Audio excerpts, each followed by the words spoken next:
I don't have my nutmeg. Where is it? Oh, sorry, people. I'm ruining everything. There we go. There we go. Sorry about that. Welcome to the Nutmeg Tavern. We're live here in the Nutmeg Tavern, and I am your host, John Townsend. We are having fun dealing with all these wonderful 18th century issues here, technology, and, well, you probably think I look funny right now because we've got brand new candle lanterns in the tavern, and I don't know where these candles came from, but they have totally weird lighting. So we're working on that. We'll have it. I'll fix the candle lanterns by next week, undoubtedly. But it has been a busy week. I'm so sorry we weren't able to make it through the time vortex last week. The just, personal things, they crop up, and then it's just not possible to do what we want to do. So, but that means that I'm like way behind on Patreon names because they just keep pouring in. People want to help us make videos, and we need that kind of help, especially with this day and age and what's going on with YouTube. And I don't know, it's weird. It is really weird. So I'm going to do the first third of the Patreon names really quick here, and then I'll get some in the middle and some at the end. Brand new Patreon supporters these last 2 weeks: Corey Ray McCullough, Kathy Gifford, Amy Burke, Sarah Kroll, Siddharth Viswanathan, John Costas, Leo Postovoit. I know I had it. I always get these right. I always work over them when I'm writing them down. It's like, okay, how am I going to pronounce that? And then I get up here and go whoop right out of my head. Jeffrey C. Anthony, John Ziegler, Zengeller, Robert Hilberling, and the Steinackers family. That's the first third. Actually, it's probably not quite that. It's a massive number of folks. But woo! Whoa. I don't know. Is there any major news, Ryan, I need to talk about? It's Rose McGinn's birthday weekend. Well, there you go. Happy birthday, Rose. Happy birthday this weekend. Man, that's gonna be a fun weekend, I can tell. Folks missed us last week. Thank you for being patient with us. Yes. Other than that, we're just cooking and doing our normal stuff. Well, we did the cooking yesterday, but yes. Yeah, we're doing normal stuff here, and continuing to it's just been a madhouse here. We've started to bring back a few people to help us out because it is crazy. We put up the cloth masks on the website, and everybody in the universe said, "I want one." Yeah, I was telling you, tricky stuff, but. We have been just overwhelmed by the response of everyone who's helped us out with what we do. So, somebody asked if YouTube demonetized our videos. No, I don't think so. No, YouTube didn't demonetize our videos, but how YouTube responds to the videos these days is just totally up in the air. Also, obviously, I think what has happened partially is that YouTube is getting a lot less ad revenue up front because, businesses are, kind of withdrawing some of their advertising money, and that just spills right down into, everybody's advertising, how they get, if they get paid by YouTube and how much that is, because there isn't as much there. Do we go straight to the topic today, or do we cover a question or two? Well, the questions have to do with the topic. Okay. Already. Great. So I can ask Go you ahead a couple. and give me one, and then we'll start to look at pictures. So Robert Green already is firing in there, and it says, "What did horse equipment and feeding items look like in the time period? Example: bridle, saddle, hay, net, stack, etc." Where they took on a journey across the country. Wow, I'm not the kind of expert on that. That's the kind of hey, we should get Northrop in here. And if we go back, if you go back to watch that video, we did talk some about bridle and saddle in that horse video. And what we really need to do with him is to actually do artwork, and he can explain what's going on with that early horse tack and what the options there. And so he's a real good person to bring up a period piece of art and say, okay, now what's going on here? Is this different than what we use today and what that is? So yeah, that one is still in the standard. It's not in the kind of hidden playlist of Nutmeg Taverns, but it's in the regular playlist. Do you remember what it was called, Ryan? I think equestrian was in the title if you search that word. Right. That would be the place I'd go with that one. And then there was another question that was, what kind of grains were grown? They're growing the standard, very, very typical wheat. That is the kind of main money maker for the kind of bread grains, but that doesn't grow in every place very well. And so when you have places where it's colder, it's more difficult climate-wise, then things like rye and oats are the kinds of things you grow, and you will find those more like in northern climes where you get a little bit cooler and it's harder to grow wheat, or too wet to grow wheat, and you can grow those other things. They aren't as sought after a grain to make bread out of, and so they're less likely to be used. Except, of course, if that's your only choice, then that's what you're growing. Yeah. And then, of course, we have what they called in the time period Indian corn, or just we call it corn today, maize. That's one of the other grains, but that's a biggie for North America, but not really happening at all in Great Britain and other parts. There's some other ones like buckwheat, some other interesting. That's not really a grain; it's a seed, but there's a bunch of things like that. Okay, I've got plenty, but we can go into some of these images. Let's bring up image number one. There we go. There's image number one, and this one, this is the only that's just straight up piece of art here. I wanted to have multiples of these, but my time ran out today. Obviously, I was even late trying to get all this going, but. This one is from 1796, and I thought it was funny because here we have now remember, this is art. I mean, it's not, real life. It's not a photograph. It's not taken from, real life in a, kind of photograph kind of a way, but we see a typical farmer's outfit here. He's actually tossed his hat and his stick off onto the ground. He's wearing knee breeches, still in 1796. If you look really closely, he's got a shirt on, and he might even have a waistcoat on, and this thing that's over the top is his farmer's smock that's protecting his clothing, goes all the way down to his knees probably, and he's got guinea pigs, which is just really, it's like, why guinea pigs? This is from Great Britain here. It's probably from England kind of perspective. And he's showing the children guinea pigs. This is Moreland, and he does a lot of wonderful, just great paintings from the time period. But the rest of these images are from Diderot's encyclopedia. Go to number 2. And they kind of start up this rustic agriculture section, showing a little bit of farming going on here, harvesting wheat or some other grain that's very similar to that.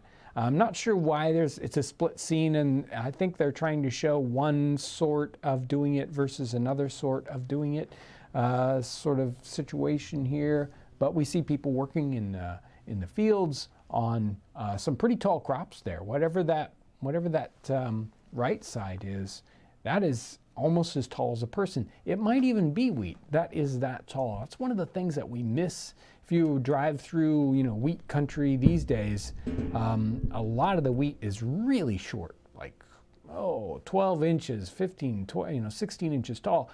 In the time period, they had just huge, tall wheat. We don't like that today because the wheat will lodge. It will get blown over and basically ruin it.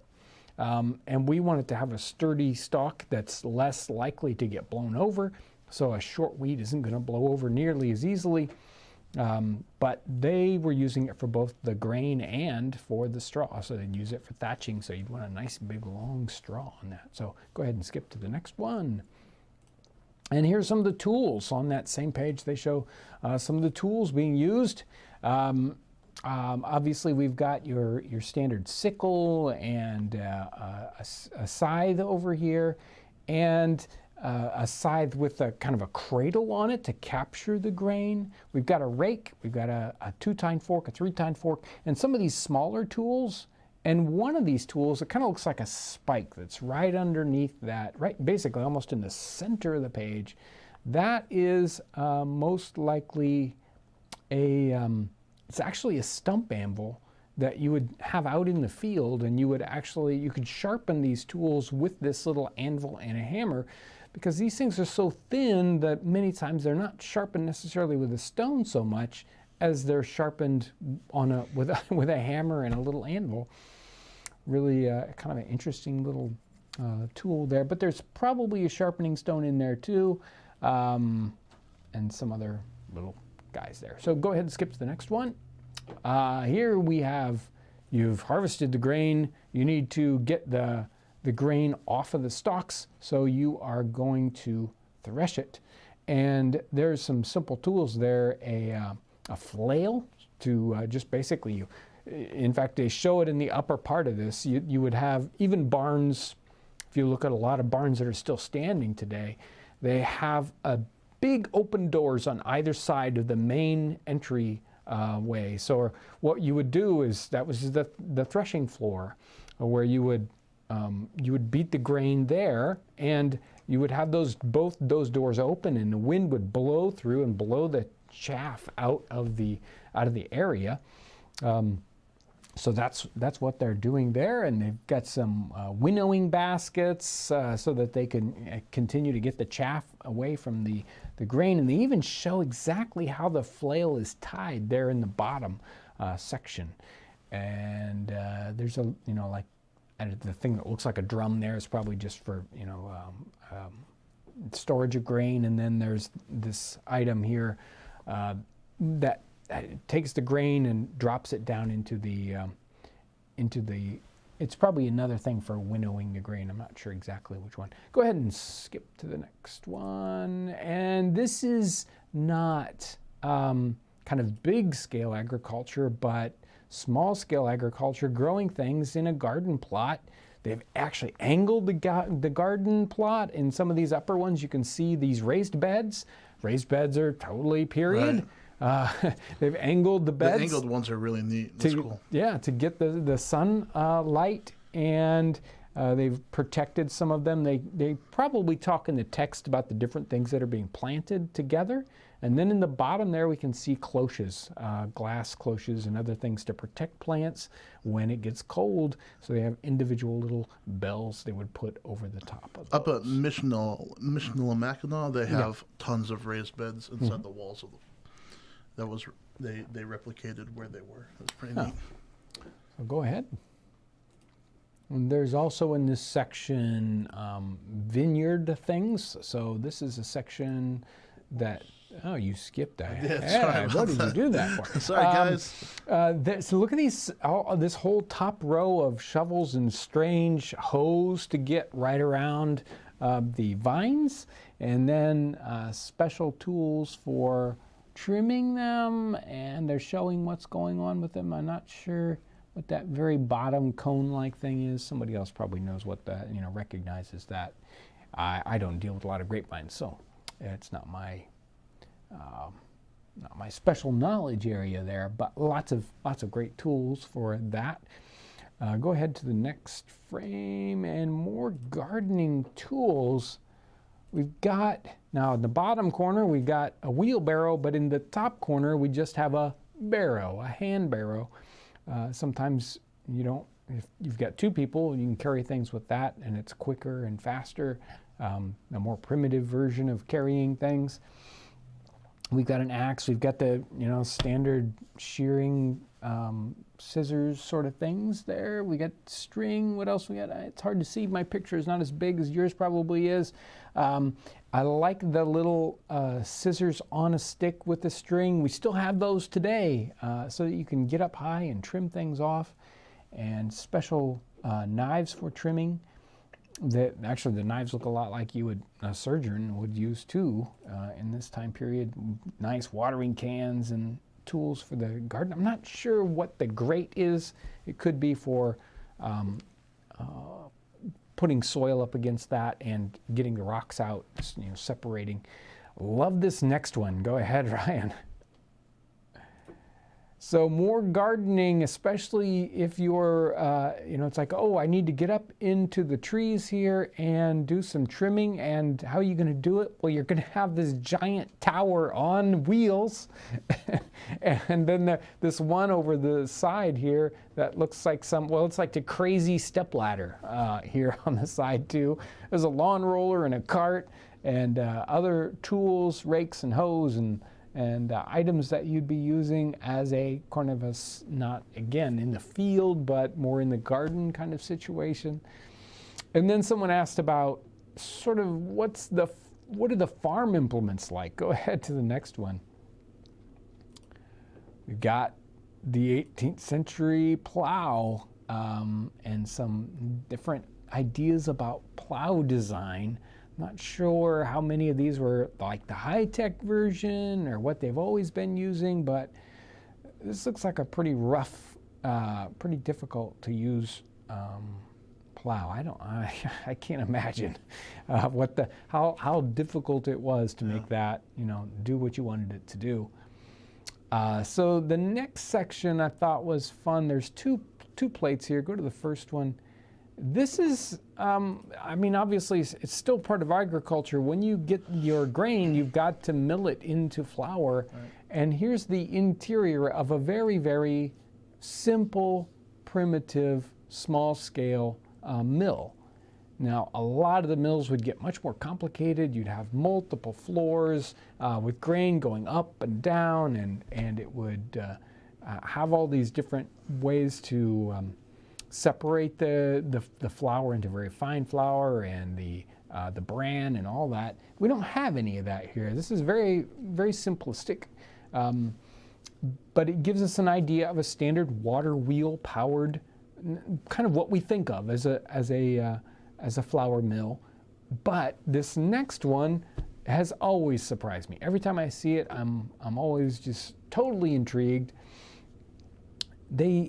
Much later, they come up with the idea, or at least we think that they come up with the idea of turbine-powered water wheels. Not the standard, water wheel that we expect, but like what they use in hydroelectric dams today. They've got a turbine that is spun by the water, and there it is. There's an 18th century turbine-powered mill. I've always been just like, what is going on with that? And you've got to have a lot of, it's a little more difficult. You got to have the right amount of drop to power something in this way rather than the other standard wheel that we expect to see. And I'm not sure how successful it was and how I'm guessing those turbines were made of wood. How long they would last? Not very long. So I'm not sure how successful they were with that. This could have been an early prototype that never actually worked. And then later on, when they had the technology, they were able to make it work. And last frame. This one is especially interesting to me right now. I'm working on putting together a book on cider making, and here is a cider mill crushing up all the apples into that slurry paste that you want, and then a giant press to squeeze the juice out so that you can make your cider. And this is a great picture of what both the kind of grinding that they did. They did a lot of times today. We use a mechanical grinder, like a big, like a big coffee grinder, right? But this is the kind that has a wheel and kind of goes around and around in a trough and just smooshes it up. They talk about the concern in the cider books about whether or not they grind up the seeds or not, and how that changes the color and the flavor of cider. And then the press is just amazing, with multiple. Again, we were talking about the kind of industrial ways of getting lots of power behind something, and these cider presses are one of those really interesting ways you can do that. So there we go. That's our agriculture slides for today. Yeah, Diderot's has always got some fun stuff in it, and there's just so much more to find in artwork that talks of, shows a lot of these kinds of things in paintings. Sometimes they're a little more kind of helpful sometimes in giving you context. Yeah. So I've got a ton of questions. Oh boy. I've got some stuff in Super Chat as well. I'm going to go ahead and get that stuff first. Great. And then we'll work on some questions. John Kennington, excuse me. There may be a temperature setting on your lights. You may have to set that in camera. Yeah. Cajun Prepper.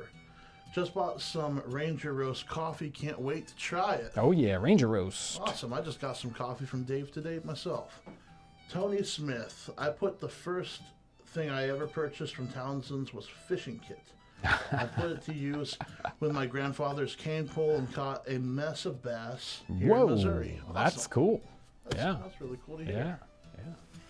Yeah, just the other day we were thinking about doing a kind of a fishing episode, so that'll be get out the fishing kit. So there's a question. Let me find it. It was tied right into.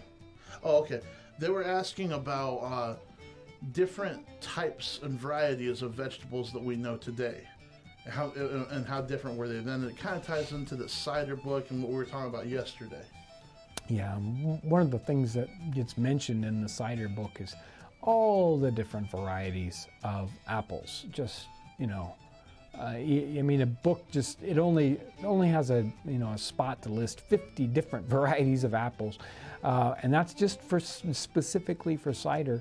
I think there were, especially for something like apples, there were a lot of different varieties that were available in the time period. We kind of really, as we go through history, at least lately, we kind of squeeze those up. And when you go to the supermarket, it's like, you might have half a dozen varieties.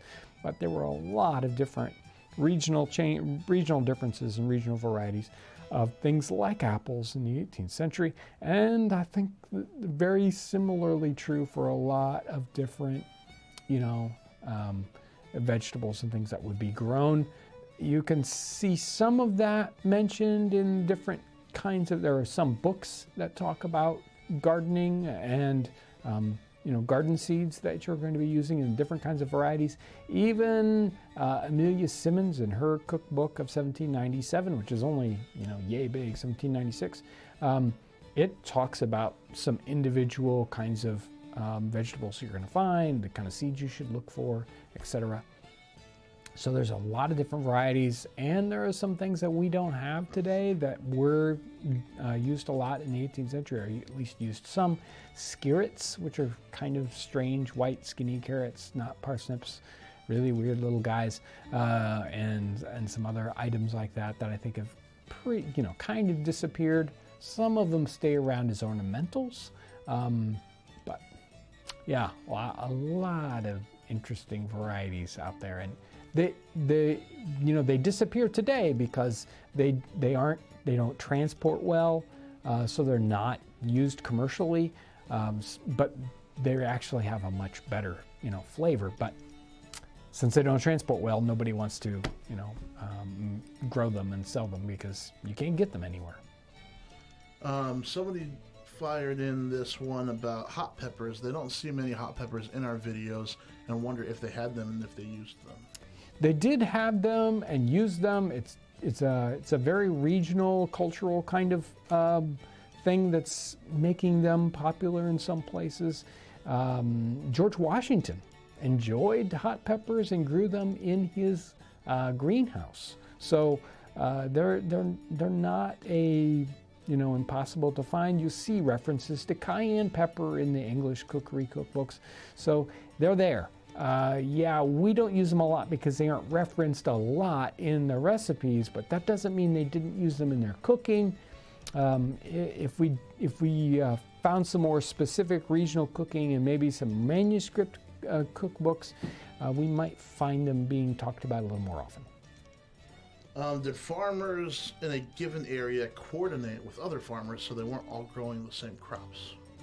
I don't know, but I can imagine that they would do that sort of thing.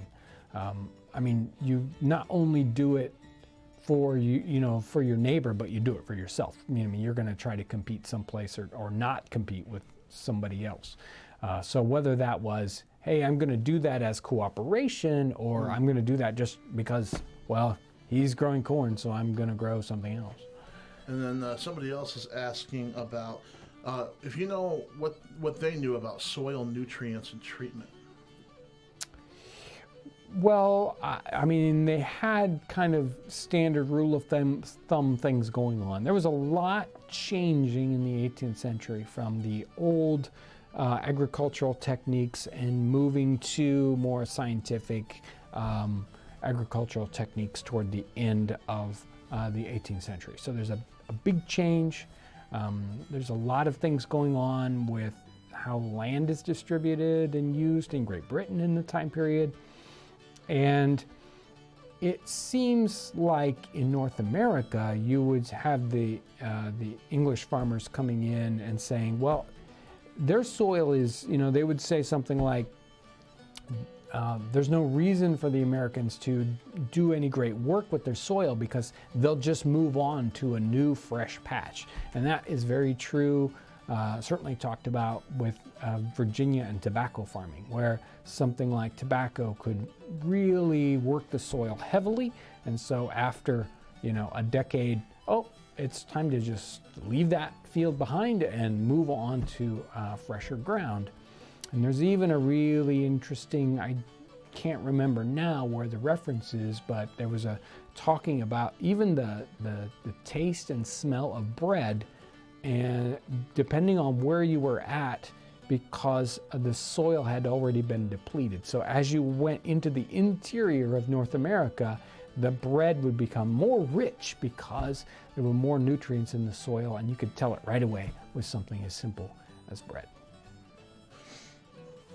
This one is on Super Chat. I'm trying to keep track of both going on at the same time. You're working him hard back there. Yeah, that's okay. I don't mind. Brilliant Love. Brilliant Love number 2. Okay. Says, I missed you all. Hope you're doing well and staying healthy. Thank you. We are. Patricia DeAngelis says, this week's Nutmeg contribution. Thank you very much. Christopher Ramsey, thank you for another great start to the weekend, whatever that means these days in parentheses. And Nicole Friend sent in a thank you doggy that dances and was very, very happy. Whoa. So thank you. Somebody asked, this is off topic, we'll get back, but somebody asked if you could elaborate on the importance of cats and their popularity, what they meant about your status.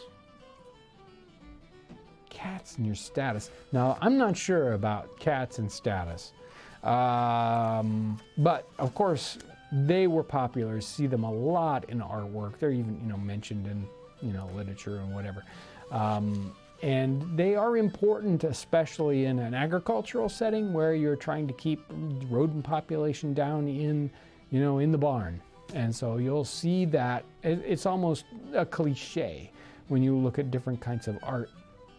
And in these settings, there's the cat. The cat's many times you'll see a cat in the kitchen, or you'll see a cat, in the farmyard. Maybe not, you're not going to see a cat necessarily in the standard parlor or dining room, because that's not their place. That's not where they have their job. So I'm not sure if cats were nearly as much pets as they were working animals, as much as you can make a cat work. I don't know about that. Okay. Somebody was asking, well, a lot of people are asking, about flowers. Were they popular to plant and keep? Were they used for scenting and perfuming? Were people wasting their time planting pretty things, or just growing things that worked for them? There is, especially with the second half of that question, there are different cultural groups going on in North America, even within the, strictly English context. So you'll have different places, different colonies that are, I'm growing flowers because I want something beautiful going on here. And then other ones that are much more utilitarian, and it's like, how's that flower helpful to me? Now, some flowers are helpful.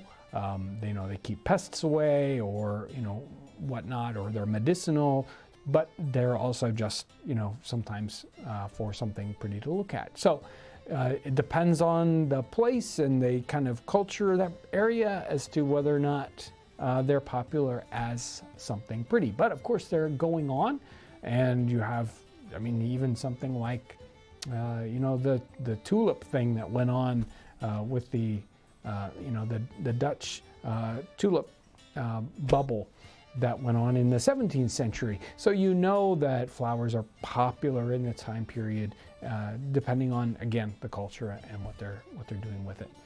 I'm not sure if there was more to that question, but they're using them for scents. Rose water, orange flower water. No. That's even right there in the cookbooks. And then you mentioned tulips. They were wondering about varieties. Pansies, posies, what? Yeah. Sorry, there's a. If I had my gardening books, we'd start digging and see what we could find. Dang it, we know they had tulips. That's one of those medicinal ones is the English marigold. So there's a lot of ones that fit that category. So. How about pasta recipes? Many pasta recipes. Well, you'll see references to macaroni, and you'll see pasta we've done a couple of ones where we talk about the vermicelli kind of, little tiny, wormy pasta that they were both importing or making themselves. There's some pipe macaroni kind of things being talked about. It's not a lot.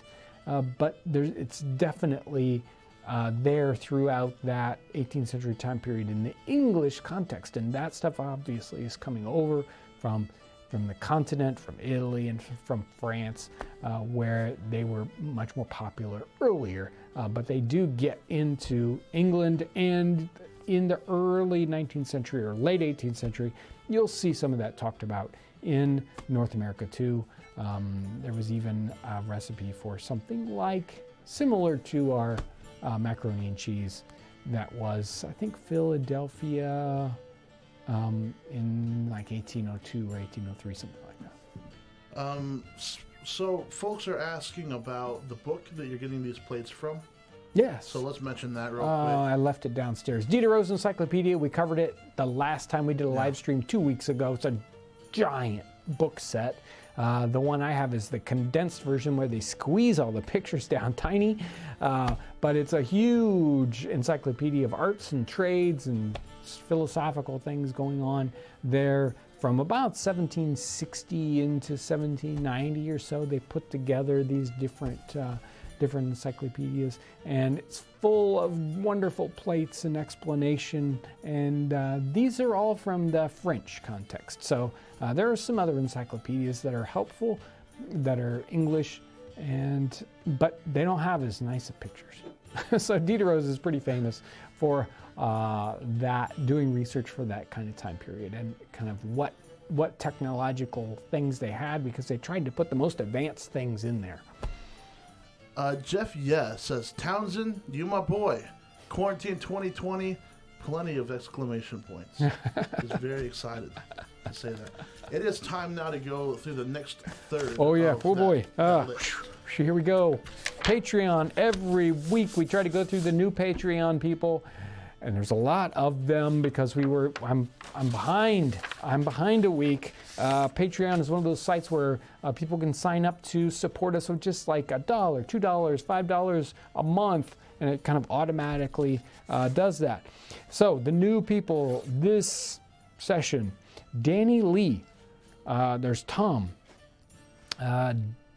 Tenebrous at Best, Max Wilson, Louise Cross, Claire Holmes, Monica Romero, Timothy Keys, May Gregerson, something like that, Benjamin Schmidt, Nillan McGowan, Stacy Mahone, Kevin Fowler, Derek Palzer, and Raven Bingham. I still have, I'll get them all done. Dan, Super Striker 7, Kate Poole, Keith Weaver, Sean Lovett Demola, Christopher Lepardi, Daniel Grossman, and Peter Sorrentino. Part of this because I just can't even read my own writing, but you guys are incredible. We got a great bunch of new people on Patreon, and it is just going strong. Really super helpful. So thank you, all you Patreon folks. And a lot of, maybe you're not, if you're a Patreon person and you don't necessarily get to Patreon emails, make sure to check those out, because I've been doing some midweek special Patreon live streams and you don't want to miss them. So check out the Patreon page for the posts if you are a Patreon supporter. All right, we're going to go through some super chat real quick. People are being very generous. Super chat. David Donnelly, do you know of any references to something similar to the early 19th century orphan trains in the 17th century to get labor for farms? Do you want me to answer that now, or are you going to keep going? Yeah, why don't we? That was, yeah. Go ahead. Boy, that's a super interesting question, and there is some of that sort of thing going on. I don't know if it's as systematic or specifically the idea of sending them a long direction. Now, there are times when there are research that some children were kidnapped, sent across the ocean to be indentured servants. Can you imagine? Jeez. There are orphanages, and they did try to both educate them and then put them into a apprentice kind of situation. So there's the apprentice system kind of did some of that for them, so they didn't have to have a like an orphan train kind of situation, because the orphan train was around you all the time. And there was a lot of sickness and disease, and so there were a lot of orphans. So they had to deal with it all the time. All right. Christine Pearson, in your reenacting, have you ever met a relative of Nicholas Cresswell? No, not that I know of, although sounds slightly reminiscent. Tony Smith, would you have been a royalist or a loyalist? I don't talk politics here on the channel. Oh, God. Well, there we go. Speed and Style Tony. Love the videos with the canoe and the stories of travel. Hey, thank you. Thank you. Appreciate that. MRACP1911 sent a dancing dog with hearts, or a fox. I can't tell. Whatever it is, it's not the prettiest dog or fox that I've ever seen. Its head is rather large. But thank you. I guess it's cute. Jay Belmy 1. Thanks for keeping our history alive, John and crew. Yes. Thank Why don't you you. talk for a second so I can cough? Oh, okay. So you'll do your coffee thing over there. Yeah, somebody mentioned the canoe stories and everything. You guys tell me why the canoe stories just were not very popular. I don't know what happened. This last Thursday and this Monday.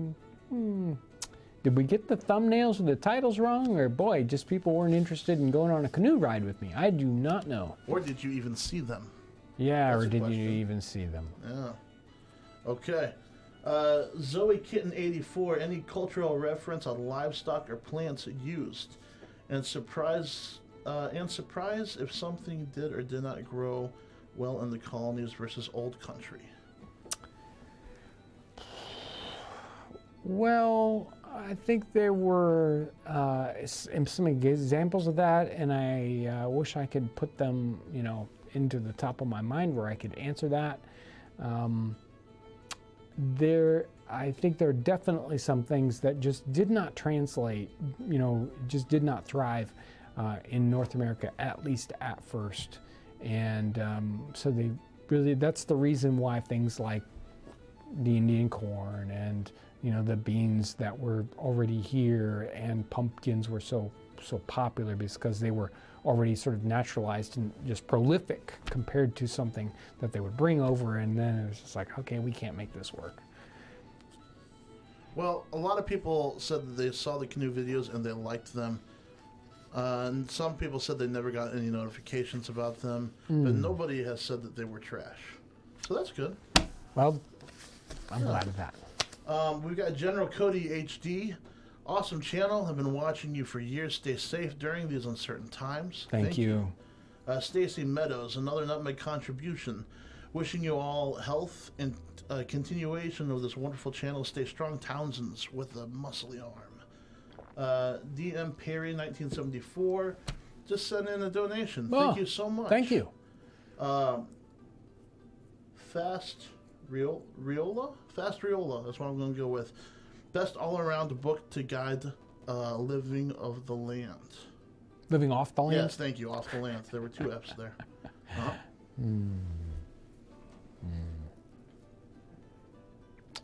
In the time period or today? I'm guessing in the context of this channel, they're looking for the time period, but I don't know. Some of the, time period wise, just to get a feel, something like Eric Sloane's Diary of an Early American Boy might be really interesting. There's a lot of books today or in the past 30, 40 years that have been, really helpful for that. But yeah, again, that's not necessarily the context we've got here. And those are, pretty easy to find. Yeah, I think I would go with that. The Diary of an Early American Boy. Human the Story says, curious question that is relevant today. Have you covered the plague and how the people reacted mentally with a comparison on how we deal with it today? I have done several different pieces talking about epidemics, not the plague necessarily, but plague-like things. We've got smallpox, yellow fever, which is a big one that they talked about. There was like resurgence or bringing in of yellow fever into the Philadelphia area in the late 18th century, like 1797, and just devastating, and making people just hide in their houses or leave town or whatever. Typhus, typhoid, cholera-like things. And there's just so many gastroenteritis, all these different things going on and attacking different populations at different times. So they certainly were dealing with very, very similar situations. So there are a couple of videos. If you go back in the back catalog for the last 6-8 weeks, you'll find a couple where I talk about those things. All right. Dominica Sasanka sends in a donation. Thank you. Mandatory carry on my way to work. Keep up the good work. And then mandatory carry sent in another one with a little green chicken that gives a thumbs up. Maybe? Whoa, okay. I don't think it's a rooster. I think it's a chicken. No, it's a rooster. Mike Crook says, I love the canoe travel videos. Creswell's journal is great. People should watch them. I hear freshly grated nutmeg protects from coronavirus. I wish I hadn't read that out loud. Man, you just got me in trouble, Mike. I'm going to have people at my door when I get home. Man. Trying to get your nutmeg. Yeah. Thank you for the donation, and thank you for your info on the canoe videos. All right, back to topic. Okay. I have a bunch. I'm just looking for the best ones. How widespread was cultivation of flax? It does grow it kind of needs a particular kind of climate, but it was very popular in Ireland and in England, and very much so in North America. There was a lot of flax being grown and being turned into linen. Of course, that whole industry sort of gets destroyed as you go in, and cotton takes over in the late 18th century, early 19th century, and changes the economics completely because you could mechanize that much more.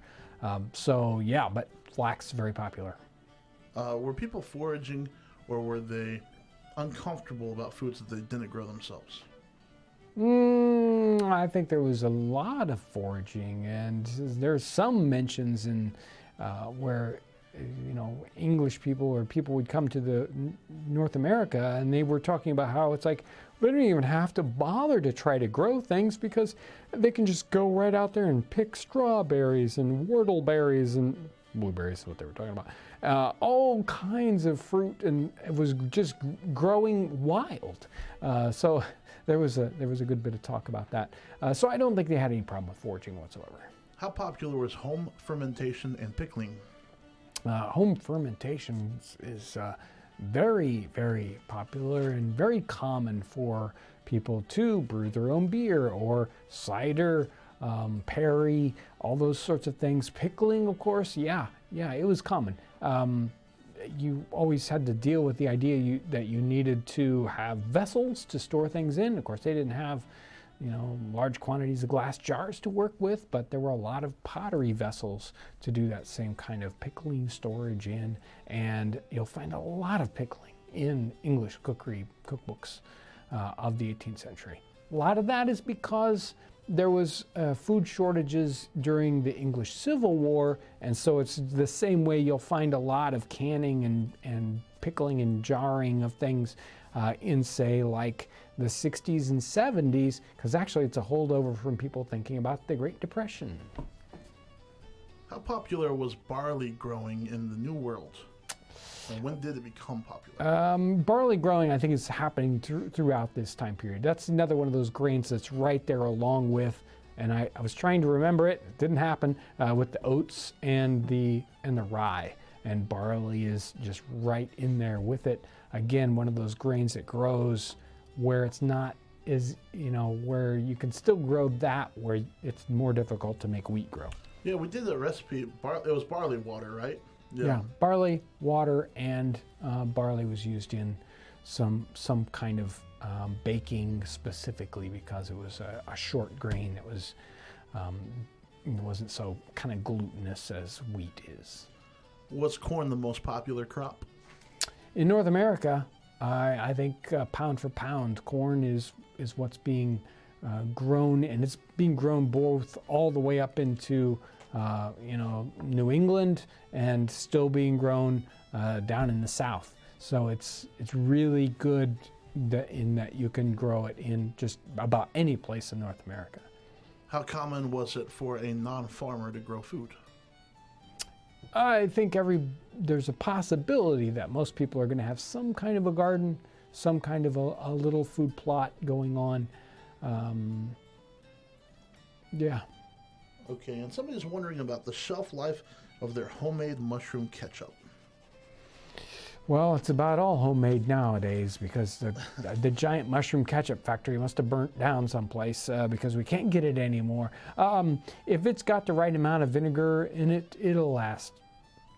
It'll last forever. Okay, I'm not going to say that. Last a year or two, no problem. I've certainly had not terribly well sealed mushroom ketchup that was 2 years old, and I am still kicking. We've got mushroom ketchup kind of like stowed away in camping boxes that just stays there until the next time we go camping. And it's still yummy, and we haven't croaked. Yeah, it's got so much salt and vinegar in it that it's like nothing wants to live in that. Do you know of any heritage seed companies that you can get seeds from now? Yeah, sure. Maybe Pine Tree. There's going to be if you just go on the web and you search, heritage garden seeds, you'll find a good bunch. My mother-in-law got some just recently to plant specifically for the channel, and I can't remember where those came from. Was chicken raising any different in the time period than it is now? Not a great quantity. No, they did. I mean, chicken is popular, and hey, we've got a chicken recipe coming right up. Yes. Stay tuned. It's a good one. I don't know which one's going to happen first. You think I'm guessing Aaron seemed like he was pretty stoked on the chicken ones. Okay, so Monday. Well, let's hope. Now that we said it. Yeah.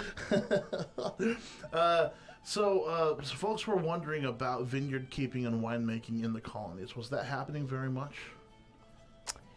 I don't think so. I haven't seen a lot of references. I mean, obviously, it's happening someplace. I think you know. Jefferson had some attempts at Yeah, that, right? right.